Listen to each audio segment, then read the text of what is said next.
FM.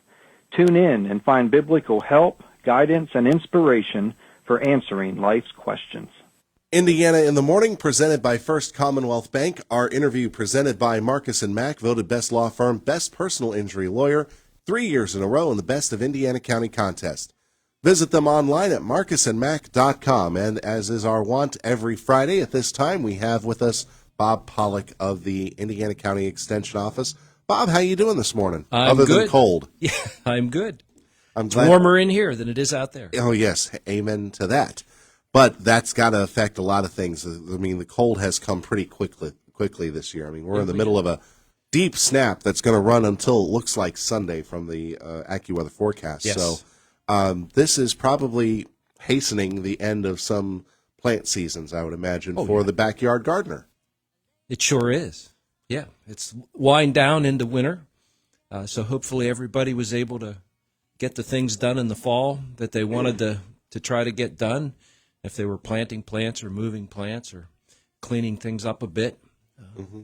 Because we did move into the cold. We still were able to, you still could get outside and do some things. We've had a little bit of moisture, which is helpful to get some more moisture in the ground because it was really dry. So that helps. And actually, it's been cold enough that, you start to see ponds starting to ice over, and even the top of the ground, is frozen. It's been cold enough to so we're getting some of that ground freeze then. Yeah, a little bit. Yeah, and that's okay. That's okay, even though we've had drought conditions with the ground freezing over. It doesn't sound like water's going to get through. Well, from that perspective, right? It's it'll run off rather than soak in. But we get a couple warm days coming up this week. That'll change in a hurry. So, since we're going into the winter season, what should people be thinking about? Maybe planning out the next garden for the spring? Sure.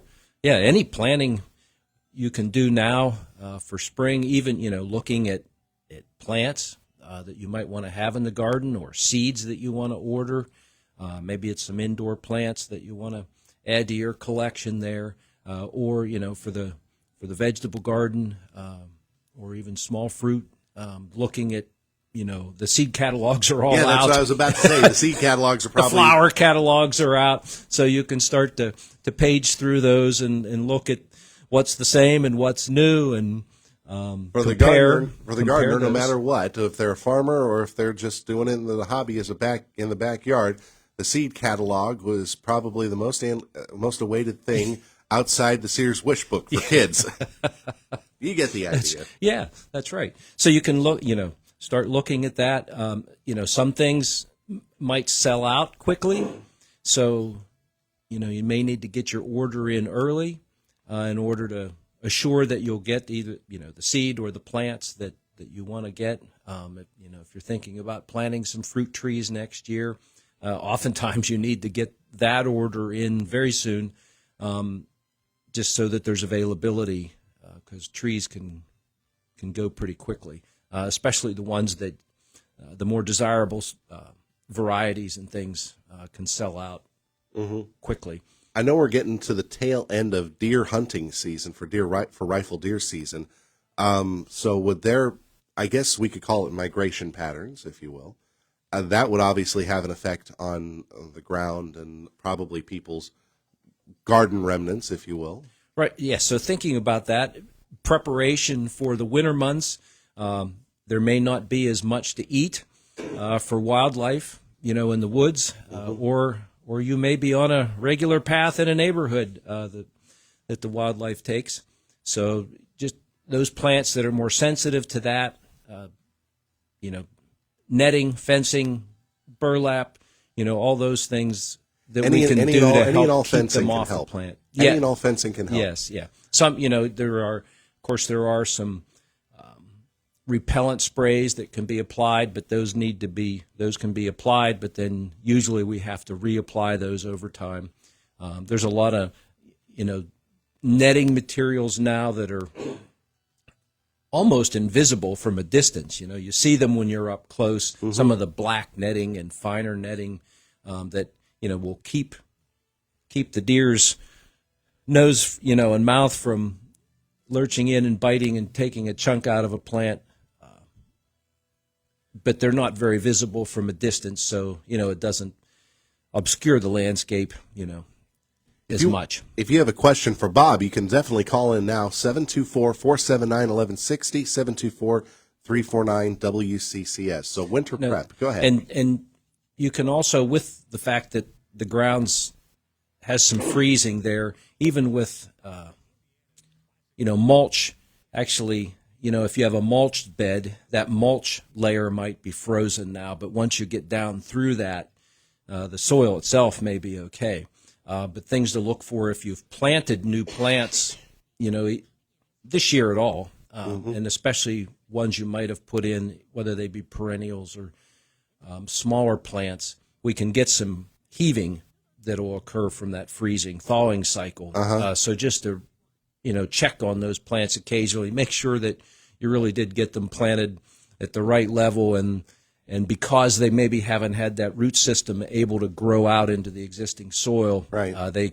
They're more easily moved when we get that freezing and thawing. Just kind of check on them, make sure that they're properly planted, but also the root system is also getting stronger. Yeah, and that point. You can help that whole process of that plant staying where it's supposed to be. Just with mulching, a layer of mulch on there, because it doesn't prevent the ground from freezing, but it slows the whole process down, so it's a more even. You ease into that frozen soil situation, and then you ease back out of it. And straw mulch can be another way to do that. Leaves are another option to help with that. It just makes that layer there to help protect the plant. Who would have thought mulch could be such a multitasker? Yes, it is. It is. It really is. I mean, whenever I was first introduced to it, I thought of it as more of a decorative thing, but really it is essential not just during the actual, the hotter months, the spring and summer, because it retains moisture, but also in the winter months it provides a layer of protection. That's right. So that's great. It's decorative. It smooths out the landscape and provides that basis, but also very important for conserving moisture and helping with that freeze-thaw cycle as well. What about soil health overall? Maybe people are probably thinking about that now that their primary season is over.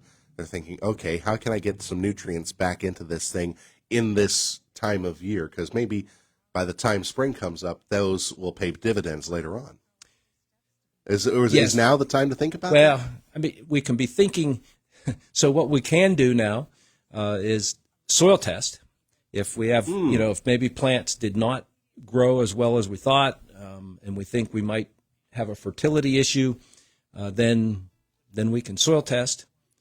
Get that done during the winter months. As long as we can get down in the soil and get a sample, take a sample, then it's a good time of year to do that, because then you've got a little time to plan ahead, see where you are, and then if you need to buy lime, if we need to adjust a pH, if it's too acidic, we can get lime. And actually, the sooner you put the lime on, the better, because it takes months in order for it to react and change that pH into the desirable range where we want it for growing the plants that we're trying to grow.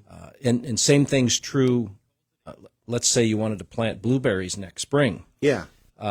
We should have already been thinking about that and already done our soil test. And if we need to make the ground more acid, then typically we're adding sulfur to do that. And the same things, we're trying to go the opposite direction, but same thing's true of sulfur. It needs mixed into the soil, and it needs time in order to affect that change on the pH. Blueberries are one crop in particular that really needs that acid soil, and it takes time to get into that pH of 4 or 5 to 5 is where we need to be for that. So sometimes we need to plan 1 to 2 years out in order to prepare the soil if we want to plant blueberries. One last thing that I want to go through, because we are getting close to the holiday season, to the gift giving. Say somebody that is kind of either the backyard gardener or the hobbyist on your Christmas list. What's a good gift for them? What do you think would be a good gift? Well, you can look at things that might make jobs easier. and it might be some sort of a tool. It might be a container. Make all kind of different, containers where, seats, for yard waste, things that, you can maybe easy to store. They might collapse, almost some of those bags and things that work, but, and it might be a stool or a bench or, that's very, it's specific, but there's all kind of things, more ergonomic type of tools. If you have any, so if you're not able, as dexterous as you used to be, things like that can be very helpful. There's a lot of, and it might be, it might be a new plant. It might be a special plant. You get a gift certificate to a particular company that then they'll have the plant ready for you. Yep, they can look and there's so many things that you can get shipped these days. Smaller plants, but some very specific things that you just can't go anywhere and get. And it might be a very specific color or shape or something like that of a plant that you don't have that might be really neat. Well, Mr. Pollock, we're out of time for this segment, but I know we covered a lot of ground. We bounced around a lot of areas today, but thanks very much for the information, and I can't wait for next week to listen in to you and Todd next week. Very good. Yeah, thanks again, Bob. Bob Pollock from the Cooperative Extension Office joining us on Indiana in the Morning. Our interview is presented by Marcus & Mack, voted best law firm, best personal injury lawyer 3 years in a row, best of Indiana County contest. Visit them online, marcusandmack.com. 7:58 on Indiana in the Morning, presented by First Commonwealth Bank. Taking a look at the schedule for the rest of the morning, we'll be joined by David Myers and Jillian Walker of the Nenny Foundation. We'll be talking about that in our next half hour. And at 8:45, Sam Kenley from downtown Indiana will join us. We'll also have our friends from PA Career Link on around 9:20. And at 9:40 this morning, Ray Reinbold and Christina Porter. And we'll be talking also with Greg and Rebecca Sparks. Their Sparks Finding Christmas concert coming up at Grace Church in Indiana this Sunday. So expect a lot of conversation, a lot of good information coming out